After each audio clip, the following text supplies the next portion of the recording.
하나님 말씀은 마태복음 11장 28절로 30절까지의 말씀입니다. 마태복음 11장 28절에서 30절까지 말씀. 수고하고 무거운 짐진 자들아 다 내게로 오라.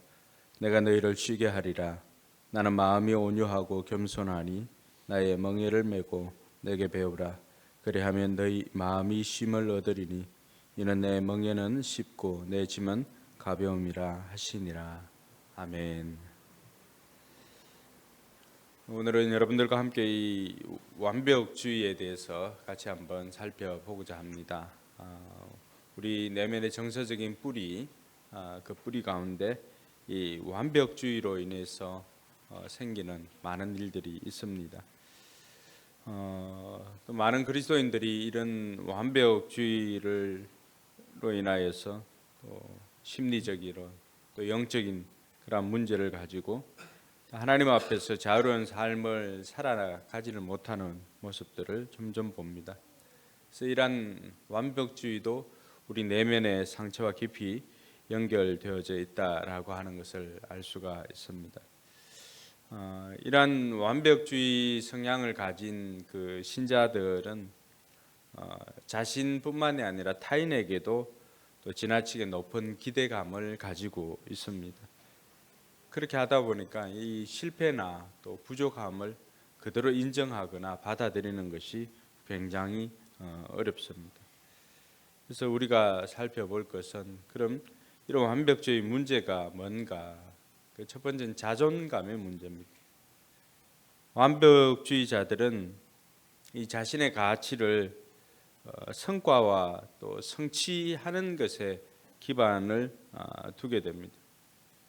그러니까 이런 사람들에게는 하나님의 은혜를 받아들이는 것이 굉장히 어렵습니다.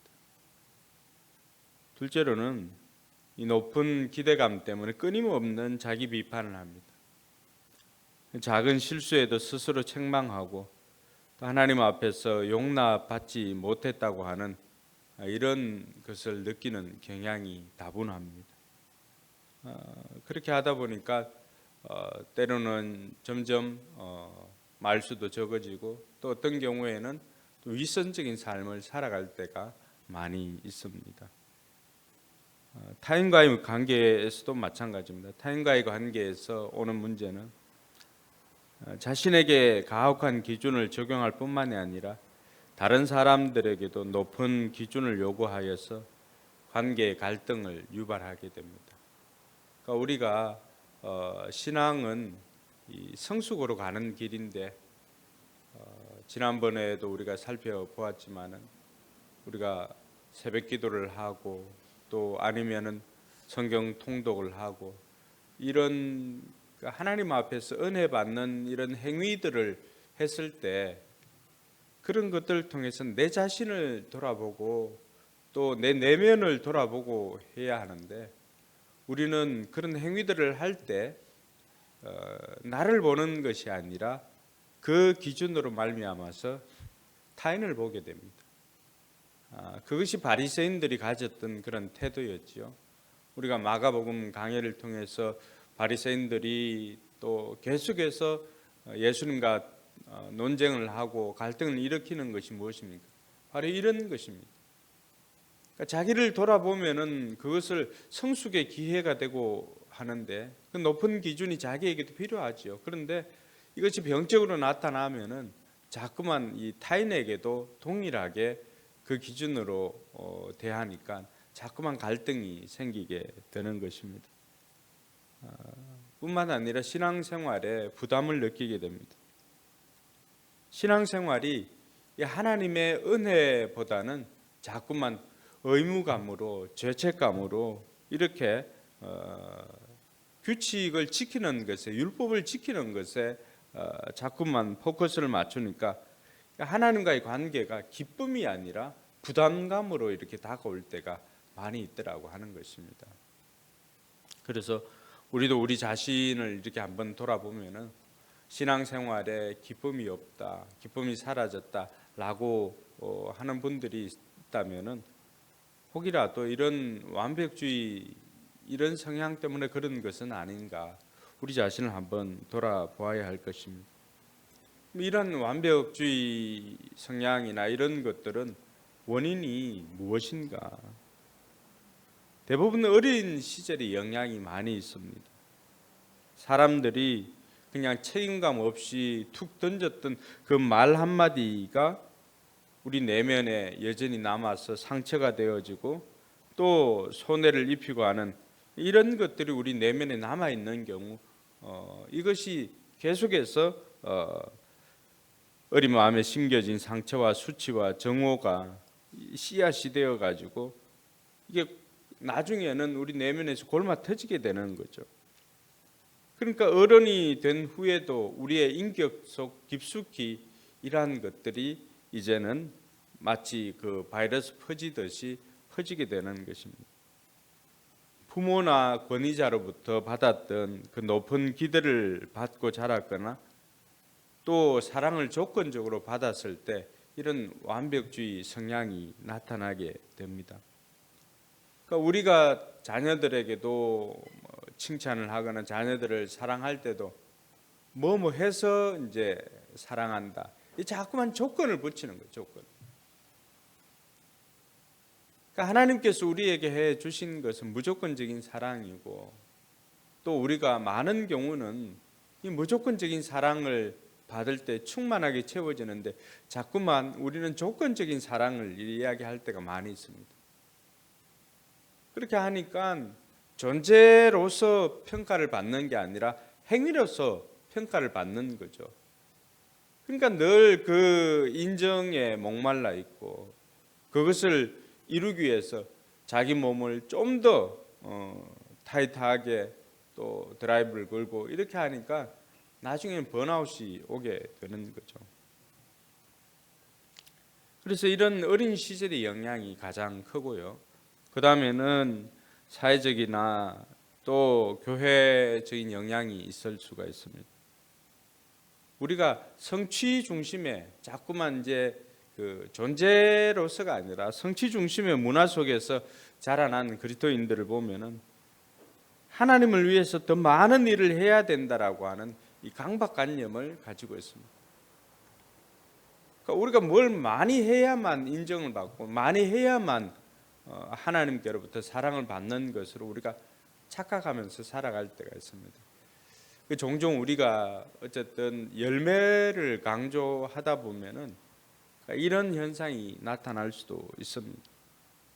근데 하나님께서 우리에게 말씀해 주시는 것은 우리가 열매로서 하나님 앞에 인정을 받고 사랑받고 구원을 받았다고 한다면은 과연 몇 사람이나 우리가 하나님 앞에 구원을 받을 수가 있을까요? 우리가 늘 잊지 말아야 되는 것은 하나님께서 우리를 택하여 주시고 사랑해 주신 것은 우리가 아직 죄인 되었을 때입니다. 우리가 아직 죄인 되었습니다. 무슨 조건이나 자격이나 이런 것들을 갖추어서 하나님께서 우리를 사랑해 주신 것이 아니라 우리를 택해 주신 것이 아니라 하나님의 일방적인 사랑으로 우리가 아직 죄인 되었을 때 하나님께서 우리를 택하여 주셔서 하나님의 사랑을 확정시켜 주었습니다. 할렐루야. 저는 이것 하나만 붙잡아도 우리가 좀 마음의 여유를 가지고 좀 살아갈 수 있지 않나 이런 생각을 해봅니다. 근데 많은 사람들이 신앙생활을 하건 또 일반 일상생활을 하건 부모 자녀 간에도 마찬가지고 그러니까 그러한 것들이 하나님과의 관계 속에서도 나타나니까 자꾸만 뭘 해서 인정받으려고 그러니까 내가 나의 한계가 있음에도 불구하고 자꾸만 내 몸을 내 마음을 못 살게 굴게 되는 거죠. 그러니까 우리가 이런 상한 감정의 치유나 이런 것들을 우리가 배우고 공부하고 이렇게 할 때 항상 기억할 것은 이 투두가 아니에요. 투비입니다. 하나님은 우리 한 사람을 우리 하나를 존재 자체를 귀하게 보시고 우리를 귀하게 여겨 주십니다. 그 사실을 안다면은 우리가 그 사랑에 감사하고 또 그 사랑에 감격해서 하나님 앞에 더 나오고 싶고 하나님을 위해서 뭔가를 하고 싶고 이렇게 하는 거지, 하나님 앞에 인정받으려고 자꾸만 뭘 하고 이런 것이 아니라고 하는 것입니다. 부모와 자녀 간의 관계도 마찬가지입니다. 내가 부모에게서도 뭘 자꾸만 해서 인정받고 그것을 점검하는 것이 아니라 우리 자녀들도 그 존재 자체로 우리가 귀하게 받아들일 수 있는 저와 여러분들이 되기를 바랍니다.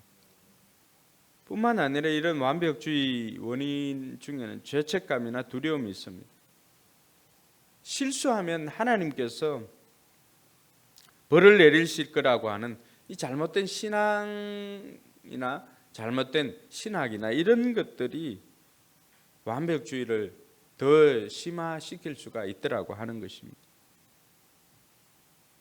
그 신앙생활에 있어서도 자유함이 없는 거예요. 그러니까 이런 전형적인 특징이 바리새인들에게 나타납니다. 그들은 죄책감이나 의무감이나 뭐 이런 것들을 가지고 신앙생활을 하다 보니까 정작 하나님과의 관계나 이런 것보다도 이 열매나 행위나 이런 것들이 집중할 수밖에 없는 것입니다. 그래서 뭘 우리가 실수하거나 안 하면 혼내는 하나님,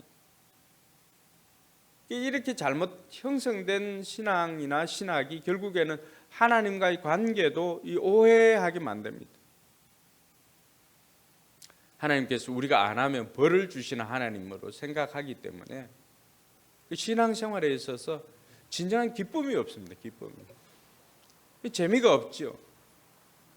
사람들이 평가할 때는 신앙이 좋다 이렇게 평가할 수도 있지만 정작 자기 안에서는 기쁨이 없습니다. 왜냐하면 의무적으로 하고 또 죄책감 때문에 하고 또 두려움 때문에 하고 이렇게 하다 보니까 기쁨이 없습니다. 기쁨.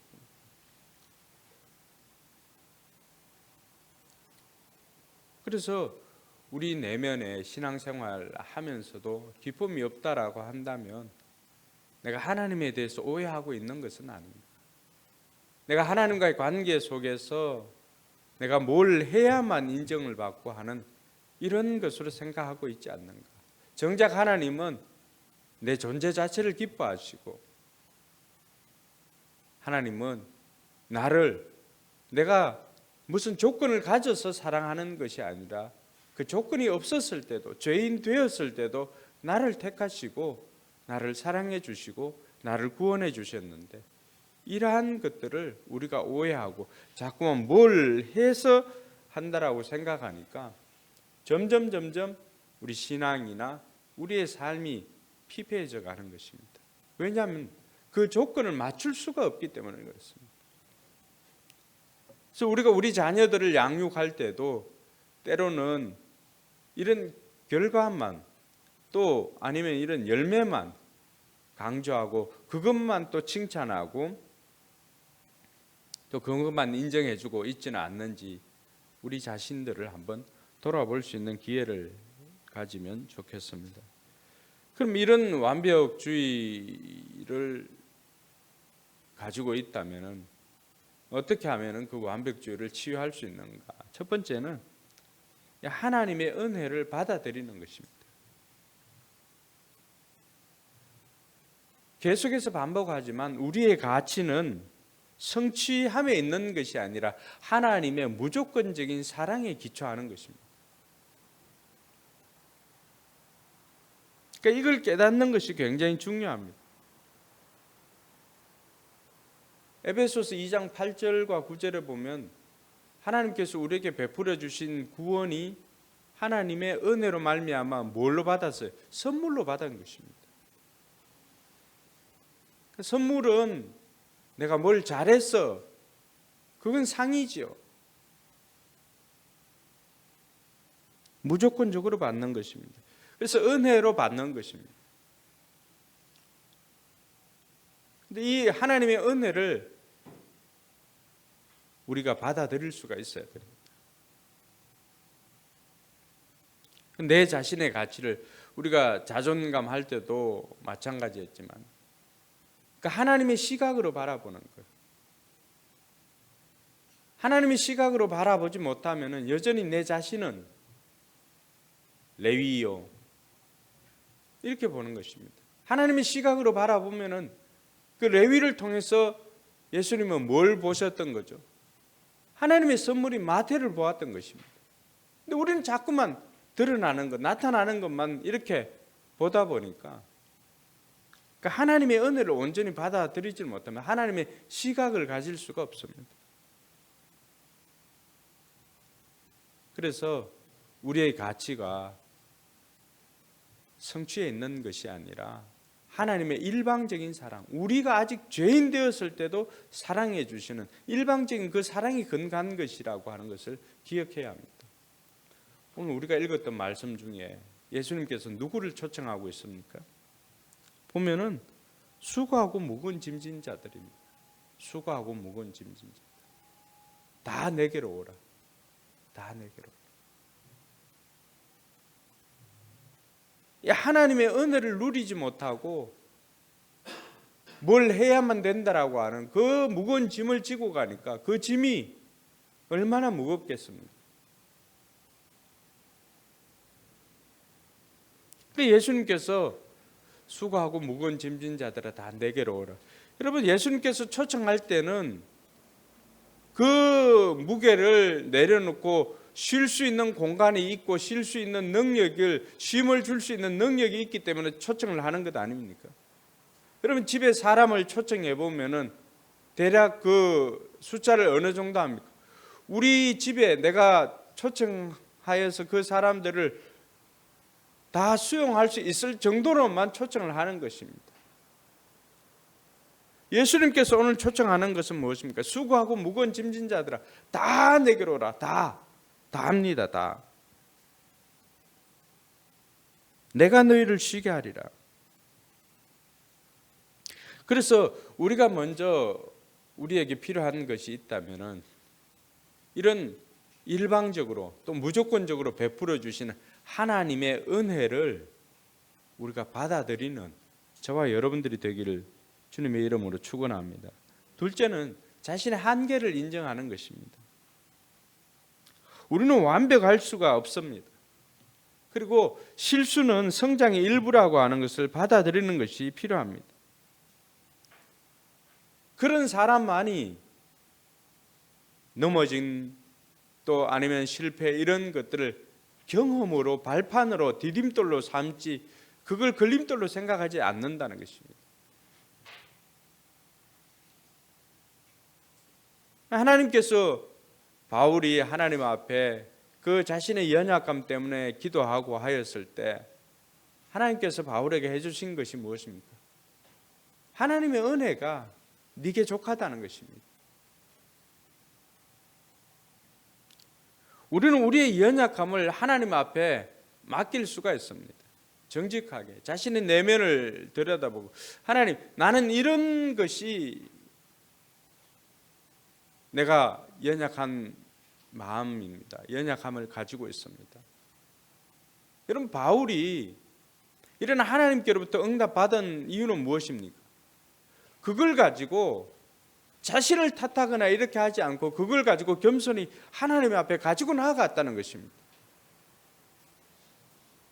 자기에게 걸림돌이 될 만한 하나님 앞에서 하나님의 일들을 감당하고자 할 때 이것 때문에 내가 은혜가 되지 않습니다. 이것 때문에 너무나 힘듭니다. 라고 하는 것들이 있다면 겸손히 그 문제를 가지고 하나님 앞에 가지고 나아가는 것입니다. 할렐루야. 우리 성도들에게 필요한 것이 이것입니다. 내가 속으로 끙끙 앓을 것이 아니라 내가 하나님 앞에 가지고 나아가는 것을 내가 판단하고 내가 선택하고 할 것이 아니라 수고하고 무거운 짐을 다 가지고 나아가는 것입니다. 그걸 가지고 하나님 앞에 나아가서 하나님, 이것 때문에 너무나 힘듭니다 라고 정직히 하나님 앞에 올려드릴 때 우리는 그런 연약한 존재입니다. 그러니 때로는 돕는 배필을 통해서도, 때로는 하나님을 통해서 우리의 그 부족함을 채우는 것입니다. 근데 자꾸만 그걸 감추려고 하다 보니까 우리 내면의 상처가 되고, 또 그것이 자녀들에게 또 타인들에게 이렇게 나타나니까 갈등의 빌미를 제공하게 되는 것입니다. 그래서 내가 육체적으로 연약함이 있고 또 정서적으로도 연약함이 있는 것을 인정하는 것이 중요합니다. 여러분, 모든 병의 치료는 인정하는 것입니다. 내가 내 문제를 인정하는 것입니다. 우울증이나 이런 것도 마찬가지입니다. 11장이나 이렇게 보면 우울증을 다루고 있는데, 우울증도 그리스도인들은 우울증이 없어라고 생각한다면은 내 마음에 있는 변화나 이런 것들 우리가 어떻게 알 수가 있습니까? 여러분, 엘리야도 그렇게 850대 1로 싸워서 이방 선지자들을 죽이고 난 다음에 그 다음 날 이세벨이 전하였던 그 한마디 말, 너 내 눈에 띄면은 네가 했던 것처럼 너도 그렇게 당할 줄 알아라고 하는 그 한마디, 이제 850대 1로 이겨서 승리를 만끽하고 이제 긴장의 끈을 풀 때가 아닙니까? 그렇게 이제 무장 해제하고 있는 그 순간에 훅 들어오는 것이 무엇입니까? 이세벨의 위협이었죠. 그럼 그 순간에 엘리야에게 생긴 것이 무엇입니까?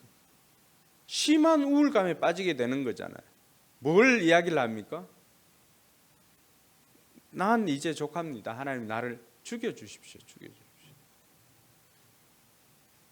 그러니까 그때 필요한 것이 무엇입니까? 기도해야지, 성경 읽어야지, 이런 게 아니었어요. 하나님의 치유는, 하나님의 치료 방법은 뭐였습니까? 잘 먹이고 재우는 것입니다. 오늘 우리가 주변에 또 아니면 여러분들도 우울감에 빠질 수가 있습니다. 또 목장 식구들 중에 그런 증상을 보이는 사람들도 있을 것입니다. 그러면은 여러분들이 해줄 것은 성경 읽어라, 기도하라, 이게 아니라 가서 데리고 가서 맛있는 고기 사 먹이든지 맛있는 거 먹이고 또 충분한 쉼을 가질 수 있도록 재우는 것입니다. 여러분, 엘리야가 가서 죽기를 구하면서 하나님 앞에 이제 난 죽어도 여한이 없습니다. 죽여주십시오 라고 했던 그 나무, 그래서 카페 이름도 로뎀 나무, 로뎀 카페 이렇게 지어놨는데, 여러분, 로뎀은 쉴만한 나무가 아닙니다.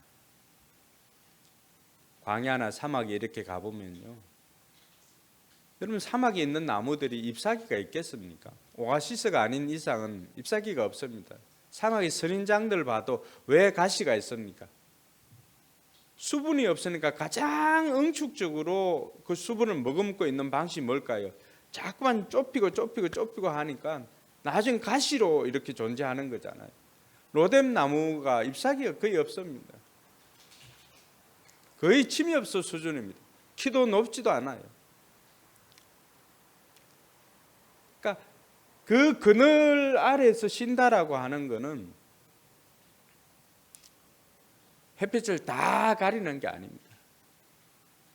그 조금의 햇빛이라도 가리고 그 나무 아래에서 죽기를 구했다는 것은 그의 마음이 얼마나 곤고하였는지를 보여주는 것입니다.